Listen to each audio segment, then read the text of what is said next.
Hey guys, today we are going to be talking about Laurel Burch, and some of you have already worked with her this year.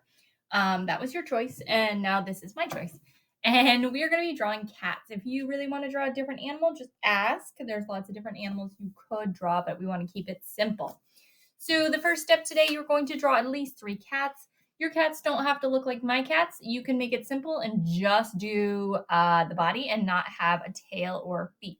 So for my head, I'm doing a really basic curved line with some triangles on top, curved line.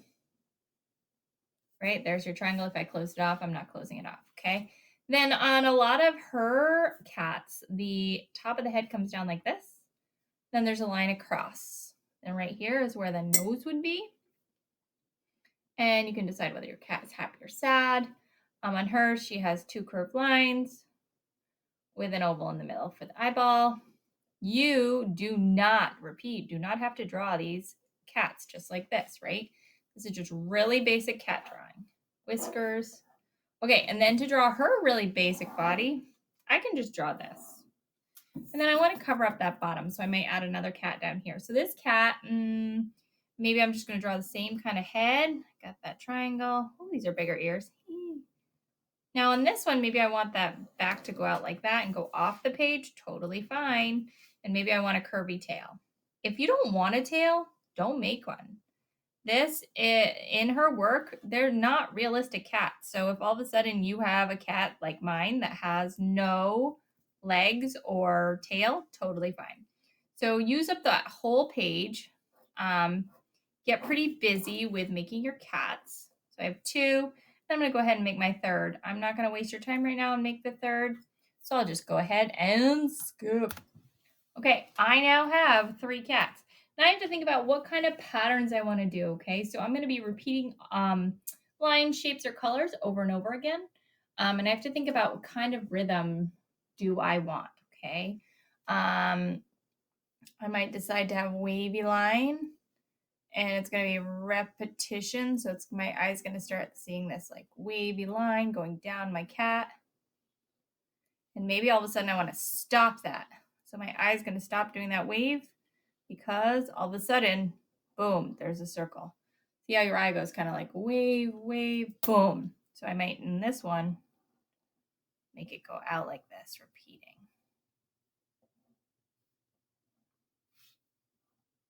Expanding. Okay, and you're going to go ahead through, maybe I'm not going to add anything right here, okay? You're going to go through, and if you want to add, I would suggest adding some patterns onto the cat's head. I think that would be a great idea. Look at her work for ideas. There's a lot of examples in the slides you're going to go through, and you're going to start adding, okay? I'm going to switch right over to one I've already done. So I added a lot of different patterns and rhythms onto here. Now I'm going to go ahead and add my color. I can use any kind of colors I want. In fact, I might encourage you to use different kinds of colors. So maybe, and kinds of materials, sorry. So maybe I'm going to have a warm colored cat that I'm going to use all different ones. So maybe I'm going to do reds and yellows and oranges. And I am going to actually use crayons, colored pencils, and markers on it. It's up to you how you want those cats to look. If you want to use markers for all of them, or that's what you have available, great. If you want to use colored pencils, that also works. You have a lot of flexibility in how you're creating the movement in your paper or in your art. So guys, on this cat over here, I kind of played around with pressing it down with different weights on my hand for that cat and used some Sharpie and some crayon. And it all looks a little different. So like I said before, please get creative with these things. And from here, guys, I will go ahead and I will add the color to each one of these. Feel free to use some white spaces, but just know that she has really a lot of color and a lot of detail on her patterns. So have fun, experiment. If you finish early, add another cat in the background or another animal, okay? I look forward to seeing what you create.